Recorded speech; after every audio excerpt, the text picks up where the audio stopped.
అందరికీ మరొకసారి ధన్యవాదాలు.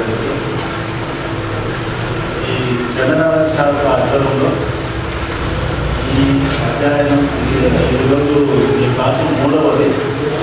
మొట్టమొదటి జనరల్ శాఖ ఎన్నుకోబడిన తర్వాత మొట్టమొదటి క్లాసు చేశారు జరిగిన చాలా లక్ష్మణ్ సార్ వచ్చేసి మూడవ క్లాస్ వచ్చేసి అందుబాటు సార్. ఈ 4 శతాబ్దాల హక్కుల ఉద్యమం ఎన్నో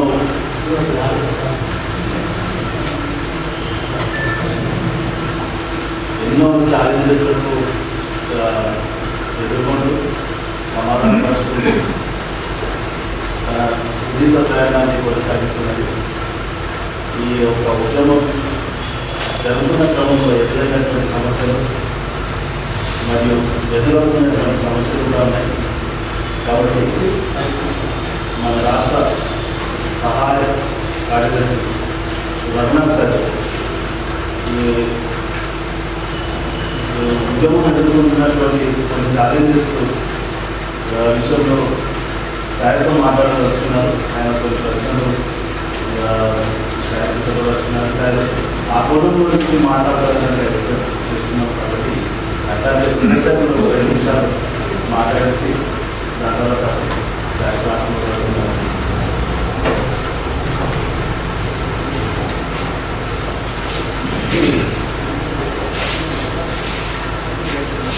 My dear friends, ఒక అనుకూలంగా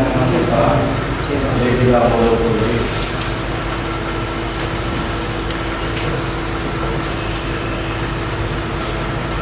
పాస్ట్ యూఎస్ నుంచి పౌరహక్కుల సంఘం అవగాహన పెంచుకోవడానికి కోసము డిఫరెంట్ ఏరియాస్లో పనిచేసేటటువంటి వ్యక్తుల ద్వారా క్లాసెస్ పెట్టుకోవడం జరుగుతుంది. అయితే సిటీ కమిటీకి సంబంధించినటువంటి 2010లో ప్రొఫెసర్ హరగోపాల్ గారు ఆరోజు కూడా ఒక సుదీర్ఘమైనటువంటి ఒక లెక్చర్ ఇవ్వడం జరిగింది. దాని తర్వాత బహుశా వరవరరావు గారి కాలంలో ఒకటి పౌరహక్కుల ఉద్యమ చరిత్రగా క్లాస్ అని అనుకొని మన ఏబీ కాలేజ్లో అవి పెట్టుకునేటటువంటి క్రమంలో పూర్తిగా డిస్టర్బ్ చేయడం వల్ల అప్పటి నుంచి ఒక కన్సిస్టెంట్గా మన క్లాసెస్ నిర్వహించుకోలేనటువంటి ఒక పరిస్థితి. అయితే ప్రధానంగా ఈరోజు మళ్ళీ సిటీ కమిటీ ఆధ్వర్యంలో ఒక పౌరహక్కుల కార్యకర్తలే కాకుండా విద్యార్థులు, ప్రజా సంఘాలలో పనిచేసేటటువంటి కార్యకర్తలు ఒక హక్కుల ఉద్యమం యొక్క స్పృహ అవగాహన పెంచుకునేందుకు ఒక ప్లాట్ఫామ్ అనేది కన్సిస్టెంట్గా ఉండాలనే ఉద్దేశంతో ఈ యొక్క క్లాస్ నిర్వహించడం జరుగుతుంది. అయితే సార్ని చరిత్ర చెప్తూ కొన్ని కాంట్రడిక్షన్స్, హక్కుల సంఘాల మధ్య ఉన్నటువంటి వివిధ దృక్పథాలు ఎందుకంటే అవి ఇంకా కొంత క్లియర్ కావాల్సినటువంటి అవసరం ఉంది. ఎందుకంటే 1970 తర్వాత మొదలైనటువంటి హక్కుల ఉద్యమం మొట్టమొదటి ఇప్పటికి కూడా అంటుంటారు మరి పౌరహక్కుల సంఘం అని ఇప్పటికి కూడా పిలుస్తారు. మరి పౌరహక్కుల సంఘానికి ఉన్న తేడా మరి డెమోక్రటిక్ OPDR అనేది డెమోక్రటిక్ రైట్స్ ఆర్గనైజేషన్ అనేటటువంటి మరి పౌర హక్కులు, ప్రజాస్వామిక హక్కులు, మానవ హక్కులు ఈ తేడాలు ఒక చారిత్రకంగా వచ్చినాయా లేకపోతే నిజంగా కూడా ఏమైనా వైరుధ్యాలు ఉన్నాయా? ఎందుకంటే 1998లో జరిగినటువంటి డిబేట్ తర్వాత ఒక పెద్ద సంక్షోభం వచ్చింది హక్కుల ఉద్యమంలో. పౌర హక్కుల సంఘం నుంచి పౌర హక్కుల సంఘంగా ఆంధ్రప్రదేశ్ లిబర్టీ ఉన్నది ఒక నక్సలైట్లను పూర్తిగా పీపుల్స్ వారిని సమర్థిస్తూ పీపుల్స్ వారి యొక్క రాజకీయాలను ముందుకు తీసుకెళ్తున్నటువంటి ఒక సంఘంగా ఒక బలమైనటువంటి ఒక ముద్ర వేసి మానవ హక్కుల వేదికగా బయట ఫామ్ అవ్వడం. అంటే నిజంగా ఈరోజు హక్కుల సంఘాలలో ఉండేటటువంటి రకరకాల దృక్పథాలు మరి నిజంగా ప్రజల పక్షాన నిలబడి హక్కుల సంఘాలు ఏ రకంగా ఉండాలి, ప్రజా ఉద్యమాలను అర్థం చేసుకుంటూ ఉద్యమాలకు హక్కుల దృక్పథంతో దాన్ని క్యారీ అవుట్ చేసుకునేటటువంటిది కూడా మనకు చాలా అవసరం. అంటే సార్తో ప్రధానంగా ఏంటంటే ఒక లిబరల్ రైట్స్ పర్స్పెక్టివా లేక ఒక మార్క్సిస్ట్ పర్స్పెక్టివా అనేటటువంటిది చాలా స్పష్టమైనటువంటి ఒక అవసరం అయితే ఉంది. మార్క్సిస్ట్ పర్స్పెక్టివ్ అనడం కన్నా ఇంకా చాలా స్పష్టంగా ఒక పీపుల్స్ మూమెంట్ వైపు నుంచి ఒక హక్కుల దృక్పథంతో పనిచేసేటటువంటిది. ఎందుకంటే ఈ నిజంగా కూడా హెచ్ఆర్ఎఫ్ ఫామ్ అయి బయటికి పోయినప్పుడు అసలు ముఖ్యంగా మానవులను రిప్రజెంట్ చేస్తున్నటువంటి ఒక పరిస్థితి హెచ్ఆర్ఎఫ్గా ఉంది. ఒక కుదించి ఒక స్థాయిలో పనిచేస్తున్నటువంటి ఒక భయానకమైనటువంటి ఒక వాతావరణం ఆ రోజుల్లో రావడము, మీడియా ప్రచారం చేయడము, దాని మీద అప్పుడున్నటువంటి పరిస్థితులను స్పష్టంగా క్లారిఫై చేయకపోవడం అనేటటువంటిది కూడా చాలా నష్టం జరిగింది. దాంట్లో ఈరోజు మన కరీంనగర్లో మీటింగ్ పెడితే మీటింగ్ రావద్దని చెప్పి ఎస్పీ ప్రచారం చేస్తుంది. అంటే అట్లాంటి పరిస్థితి ఉంది. కాబట్టి ఈ మూడింటిని కూడా దృష్టిలో పెట్టుకొని ఒక స్పష్టంగా నిజంగా కూడా ఈరోజు ప్రజల పక్షాన్ని లేక అసలు వైరుధ్యాలు చెప్పేవాళ్ళు ఈ మూడింటి మధ్య అన్ని ఒక కామన్ అండర్స్టాండింగ్ తోటి పనిచేస్తున్నాయి. కానీ అవగాహనలో భిన్నమైన అవగాహన ఉందని దాన్ని బాగుంటుంది. అదే రకంగా సార్ మాట్లాడిన తర్వాత ఎందుకంటే విద్యార్థులు కూడా సెంట్రల్ యూనివర్సిటీ నుంచి వచ్చినటువంటి విద్యార్థులు ఉన్నారు, ఉద్యోగస్తులు కూడా ఉన్నారు, ఇక్కడ బిగినర్స్ ఉన్నారు. ఎట్లయితే హక్కులోద్యమంలో 3 పాయలు 3 ఫేజెస్ ఉన్నట్టుగా మీకు ఏ ప్రశ్నలు వచ్చినా ఏ డౌట్స్ ఉన్నా కానీ నిర్మోహమాటంగా అది ఫండమెంటల్గా ప్రశ్న అట్లాంటిది ఏమనుకోకుండా మీరు సార్ని అడగచ్చు. మీరు ఇంటరాక్షన్ బిట్వీన్ us అండ్ ఇది ఫస్ట్ అండ్ లాస్ట్ అనేది కాదు, విత్ విల్ కంటిన్యూ. కాబట్టి ఆ దృష్టి పెట్టుకొని let us will explore our class in a very effective. Suresh ఇంకా 4 అందరూ సెషన్ చేసుకోండి. అయితే అదట్లో దానికి అంటే నేను బ్రీఫ్గా 2 నిమిషాల్లోనే నేను ఏం ఆశిస్తున్నాను ఈ క్లాస్ నుంచి అని చెప్పడం కోసం కాదు. ఎందుకంటే చాలా రోజుగా మేము మాట్లాడుకుంటున్నాం. ఈ 40 ఏళ్ళ పోరాటంలో చరిత్రలో చూసినప్పుడు హక్కులోద్యమం ఈ 4 దశలు 4 రకాలుగా విభజించుకోవచ్చు. అది ముందు చెప్తూ దాంట్లో ఏం ఆశిస్తున్నాం అనేది మనతో మాట్లాడుతున్నామంటే 73లో డిసెంబర్లో పోరాట సంఘం ఏర్పడింది. ఏర్పడినప్పుడే చాలా కాంట్రవర్సీస్ తోటి చాలా హీటెడ్ డిబేట్ మధ్య ఏర్పడింది. దాదాపు నేపథ్యంలో తెలిసి నక్సలైట్ ఉద్యమం నేపథ్యంలో ఏర్పడింది. ఆ నిర్బంధాన్ని వ్యతిరేకిస్తూ ఏర్పడిన ఆ ఉద్యమంలో ఉన్న రాజకీయాలకు తెలిసి ఇక్కడ వేదిక కావడం వల్ల అపేక్షలు రావడం జరిగింది. ఏదేమైనప్పటికీ 73 డిసెంబర్లో నిర్ణయం తీసుకోలేక ఆ తర్వాత ఫిబ్రవరి 74లో ఏపీసీఎల్సీ అనే పేరుతోటి ప్రకటింపబడింది. ఏపీసీఎల్సీ మొత్తం ఇది 40 ఏళ్ల చరిత్రలో మొదటి దశాబ్దం అంతా కూడా ప్రత్యక్షంగా ఏ రాజకీయ నిర్బంధం ఎదుర్కొంటున్నప్పుడు ఆ నిర్బంధం గురించి మాట్లాడడానికి మేధావులుగా బయటకు వెళ్ళారు. దీంట్లోకి వచ్చిన వాళ్ళందరూ కూడా ఆ రాజకీయాలు ఇచ్చిన వాళ్ళే ఉన్నారు. మొదటి దశాబ్దం మొత్తం చూస్తే రచయితలు కావచ్చు, వాళ్ళు ఇంకే వృత్తిలో వాళ్ళైనా కావచ్చు. అయితే ఆ క్రమం నుంచి చూస్తే అలా మాట్లాడుతూ వచ్చిన ఆ హక్కుల సంఘం ఉన్న వాళ్ళందరినీ కూడా ఎమర్జెన్సీ నాటికి ఎవరిని మిగలకుండా రాజ్యం చేసింది. దాదాపు హక్కులోద్యమం నేపథ్యం మొదటి దశాబ్దంలో ఉన్న వాళ్ళందరికీ బాగా తెలిసిన వరంగల్ లాంటి వాళ్ళు కావచ్చు, లేదా రచయిత కావచ్చు. నిజంగా అధ్యక్ష కార్యదర్శిగా ఉన్న వాళ్ళు కూడా ఆ రాజకీయాల నుంచి సృష్టి కావచ్చు, లేదా అప్పుడు వచ్చిన డిఫరెన్స్ కూడా కార్యదర్శిగా పట్టుబాటు కాదా, లేకపోతే తరుణ్ నాయకుడు తరుణ్ రామదాస్ రెడ్డి అంటే అట్లా చివరికి ఏపీసీఎల్సీ కార్యదర్శిగా ఉన్న అద్వాడి వెంకటేశ్వర గారిని కూడా మొట్టమొదటి ఎమర్జెన్సీ డిక్లేర్ చేసినప్పుడు మొదటి అరెస్ట్ రాష్ట్రంలో ఏపీసీఎల్సీ సెక్రటరీ డిక్లేర్ కాకుండా ఆ తర్వాత మొత్తం ఆ మేధావులు ఆ మొదటి నిర్మాణంలో మేధావులు అందరూ కూడా రచయితలు కావచ్చు, ఎవరైనా కావచ్చు, వాళ్ళందరూ అరెస్ట్ అయిన సందర్భంలో వీళ్ళ లాయర్లే తర్వాత వీళ్ళు కన్నారాయణ గారి ప్రస్తావన ఆయన రాసినట్టుగా ఈ కేసులు చేసే లాయర్గా వచ్చింది. దీంతో ఉన్నా కూడా ఆయన అప్పుడు వెంటనే జాయిన్ కాదు. ఆ తర్వాత ఆయనే 80లో తిరిగి పునర్నిర్మాణం జరిగిన తర్వాత ఎమర్జెన్సీ తర్వాత జనతా పార్టీ వచ్చిన తర్వాత 80 నుంచి తీసుకుంటాం. అంటే 70 నుంచి 85 దాకా ప్రత్యక్షంగా నక్సలైట్ అంటే ఎమ్మెల్యే పార్టీల రాజకీయాల నుంచి వచ్చిన మేధావులు చేసినంత కూడా నిర్బంధం వ్యతిరేకించాలి. 80ల తర్వాత నుంచి కూడా జనతా పార్టీ వచ్చిన తర్వాత వచ్చిన ప్రజాస్వామ్య వాతావరణంలో ప్రజాస్వామ్య మేధావులు లేదా వీటి వృత్తుల్లో ఉన్న వాళ్ళు వచ్చిన పరిస్థితి అనమాట. 83 నుంచి 93 దాకా వచ్చి ఇది చాలా మొత్తం అభివృద్ధి ఈ రాష్ట్రంలో విస్తృతమైన ప్రజల ఆమోదం పొందింది. ముఖ్యంగా మేధావుల శిక్షణ ఆ నిర్మాణంలో అది ఏపీసీఎస్సీ కావచ్చు లేదా మరో ఓపీడీఆర్ కావచ్చు, ఈ రెండు సంఘాల్లో కూడా వాళ్ళ నిర్మాణంలో మేధావులు కూడా వచ్చారు.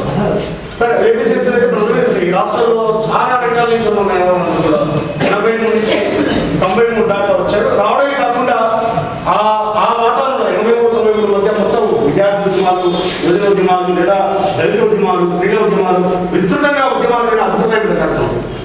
ఆ దశాబ్దంలో హక్కుల ఉద్యమం ముఖ్యంగా పెద్ద పాత్ర ఏంటంటే ఒక ఐడియాలజికల్ గా వచ్చే ప్రతి ప్రశ్నకి సమాధానం సంఘంగా కూడా ఈ మేధావుల ద్వారా నిలబడింది. అది 93 దాకా మాట్లాడుకో ఆ రోజు చేయగలిగింది. 93 నుంచి అంటే మూడో దశాబ్దంగా చెప్పిన 93 నుంచి 2003 వరకు అది హక్కుల ఉద్యమంలో వచ్చిన సంక్షోభం, అది ఐడియాలజికల్ గా వచ్చిన సంక్షోభం కావచ్చు, లేకపోతే అది నిర్మాణపరంగా ఆ తర్వాత దారితీసిన పరిస్థితులు కావచ్చు. దాన్ని మన సంఘానికి సంబంధించిన పౌర హక్కుల ఉద్యమంలో 93 డిసెంబర్లోనే కర్నూలులో మహాసభలు జరిగాయి. 20 సందర్భంగా 20 మహాసభలు. ఆ మహాసభల్లో మొట్టమొదటిసారిగా చరిత్రాత్మకమైన ఒక జనవాడి సమావేశం జరిగింది. అంటే మొత్తం రాత్రంతా కూర్చొని అప్పుడు వచ్చిన డిఫరెన్సెస్ ని కార్యదర్శి నివేదిక మీద చర్చ, రాత్రంతా చర్చ జరిగి పక్కన 36 గంటల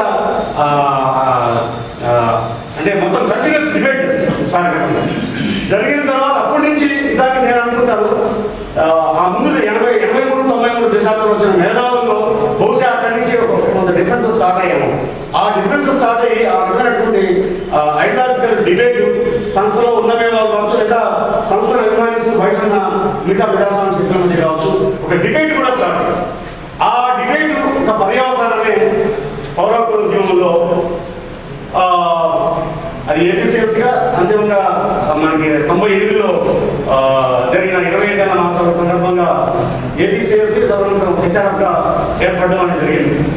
అయితే కానీ ఇక్కడే చాలా కీలకమైన ప్రశ్న మనం అర్థం చేసుకోవాల్సిన ఈ సంఘం నిర్మాణంలో ఉండే వాళ్ళంగా కానీ లేదా ఈ సంఘాన్ని గమనిస్తూ అభిమానిస్తూ ఉండే వాళ్ళు కావచ్చు, ఎవరైనా ఈ రాష్ట్రంలో హక్కుల ఉద్యమం నిర్మాణం అనేది మేధావులు ప్రజాస్వామ్యవాదంతో నడిచేటట్టే అయితే 97 తర్వాత నుంచి జరిగిన పరిణామాలు కూడా చాలా జాగ్రత్తగా పరిశీలిస్తే ఆ చివరికి ఇప్పుడున్న మనం ఉన్న దశాబ్దం నిజానికి సంఘం వరకు ఈరోజు నాయకత్వం చూస్తే కూడా ఈ నాయకత్వాలు ముందు విప్లవ సానుభూతిపరులుగా ఉన్న మేధావులు కావచ్చు, రచయితలు కావచ్చు, అక్కడి నుంచి తర్వాత ప్రజాస్వామిక మేధావులుగా బయట నుంచి ఉన్న వాళ్ళు కావచ్చు, వాళ్ళందరి నాయకత్వాల మధ్య కార్యకర్తలుగా పనిచేసి లేదా విద్యార్థి ఉద్యమం నుంచి వచ్చిన వాళ్ళతో మటుకే ఈరోజు మిగిలి ఉన్న సంఘం ఈరోజు. అయితే ఇప్పటికీ 98లో చాలా మంది చాలా రకాల చర్చలు చేశారు. ఇంకా అయిపోయింది ఏపీసీఎస్సీ పని. దీంట్లో మేధావులు లేరు కాబట్టి ఈ సంఘం ఇంకా పనిచేయలేదు. 98లో జరిగింది. కానీ ఇప్పటికీ ఈరోజు మనం 2013లో ఉన్నాము. ఇప్పటికీ 14లో. అయితే ఈ ప్రయాణం కూడా ఈ 10 ఏళ్ళలో జరిగినది అయితే అతి ఘోరమైన నిర్బంధం జరిగిన చివరి దశాబ్దం. ఏపీసీఎస్సీ పుట్టినప్పటి నుంచి నిర్బంధాలు కొత్త కాదు, అన్ని దేశాల్లో నిర్బంధం చూస్తూనే వచ్చాం. కానీ మనుషుల్ని చంపేయడం, ఎక్కువ మంది నాయకుల్ని ఏపీసీఎస్సీ మీద మొదలైన నిర్బంధం అదే రీతిలో మిగతా ప్రజా సంఘాల మీద కూడా నిన్నగాకుండా మన భూమి సాధాగా చూడవచ్చు. మిగతా ప్రజా ఉద్యమాలు అన్నిటి మీద కూడా అలాంటి నిర్బంధాన్ని చేసిన సందర్భంలో ఇప్పటికీ ఏపీసీఎస్సీ ఒక సంఘంగా కొనసాగుతుంది. ఇలాంటి 2-3 సరిగ్గా చంద్రబాబు గారు మనకి ఈరోజు క్లాస్ తీసుకోవడం చాలా ఎందుకంటే సార్ వచ్చిన సందర్భం నేను చెప్పిన మేధావులందరూ కథలు వచ్చిన సందర్భం అయితే అదే సందర్భంలో ఎన్టీఆర్ మాట పాట బంద్ అనే రోజు 85 నిర్బంధం. ఆ నిర్బంధాన్ని తట్టుకొని 85 గోపిరాజు రామనాథ్ నుంచి మొదలెడితే 91 గొడవ పెడతారు జరిగిన నిర్బంధం. కానీ వీటన్నిటి మధ్య హరగోపాల్ గారు కూడా ఉన్నారు కాబట్టి ఆ సమయంలో ఎట్లా నిర్బంధాన్ని తట్టుకొని అప్పుడు నిలబడగలిగింది, తిరిగి కొనసాగలిగింది. మళ్ళీ అదే విషయం మళ్ళీ పురుషోత్తం రాజమాలి ఆ తర్వాత ఏపీసీఎస్సీ ప్రెసిడెంట్ ఎగ్జామ్ చేసి తీసుకెళ్ళి మన లక్ష్మీ విషయం జరిగింది. ఎంత తెలిసింది ఏపీసీఎస్సీ కాలేజీ ఇంటి మీద జరిగిన అటాక్ కానీ అంటే మొత్తం ఏపీసీఎస్సీలో నిర్మాణంలో కింది స్థాయి వరకు అన్ని రకాలైన నిబంధనలు మళ్ళీ మరో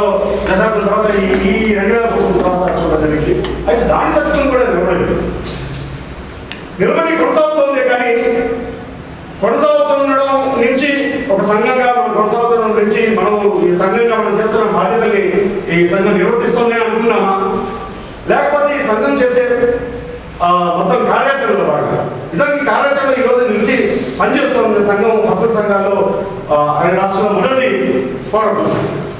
అయితే పనిచేస్తున్న క్రమంలో మనకే కొంత అర్థమవుతుంది. గతంలో చాలా సుదీర్ఘకాలం పనిచేసిన వాళ్ళు కొన్ని అర్థమవుతాయి. అప్పటికి ఇప్పటికీ వస్తున్న మార్పు లేదు. ఈ మార్పులు ఈ సంఘంలో మనకే వస్తున్నాయో ఇది కూడా నేను సర్వపల్లి గారి గురించి మాట్లాడేదాంట్లో ఇది కూడా టచ్ చేయాలని అనుకుంటున్నాను. ఎందుకంటే ఆయన అన్ని సంఘాలతో కూడా ఇంటరాక్ట్ అయ్యారు, అన్ని సంఘాల సభలకి ముఖ్యంగా వెళ్తుంటారు. ఒక్కగారు కూడా ఈ మార్పు 20 ఏళ్ళలో వచ్చిన మార్పు అన్ని ప్రజా సంఘాల్లో కూడా ఒక రకమైన క్లాసికల్ పీరియడ్ అనేది అంతమయ్యి తర్వాత అంటే ఒక మాటలో చెప్పాలంటే ఎక్కువ సమయం లేదు కాబట్టి చిన్న అప్పుడు మాటలో చెప్పాలి.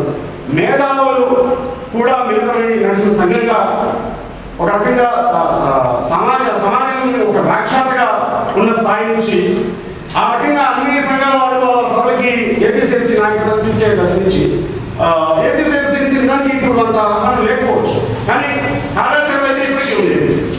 ఇది ఒక ఏపీసీఎల్సీ పరిస్థితి కాదు, అంటే నాయకత్వాల మార్పు ఈ జనరేషన్ జరిగిన దాంట్లో మిగతా అన్ని సంఘాల్లో కూడా సంఘంగా కనీసం ఏపీసీఎల్సీ పనిచేస్తుంది. కానీ చాలా సంఘాలు ఈ మాత్రం నిర్మాణం నిలబెట్టుకుని పనిచేయడానికి కూడా వచ్చింది. ఈ దృష్టికి రావడం చివరి ఈ దశాబ్దంలో నిర్బంధం మటుకే కారణంగా నిర్బంధం అనేది మనం మాట్లాడుకుంటే ఒక 5 సంవత్సరాల నుంచి నిర్బంధం కూడా అంత ఆ స్థాయిలో లేదు, గతంలో ఉన్నాడు.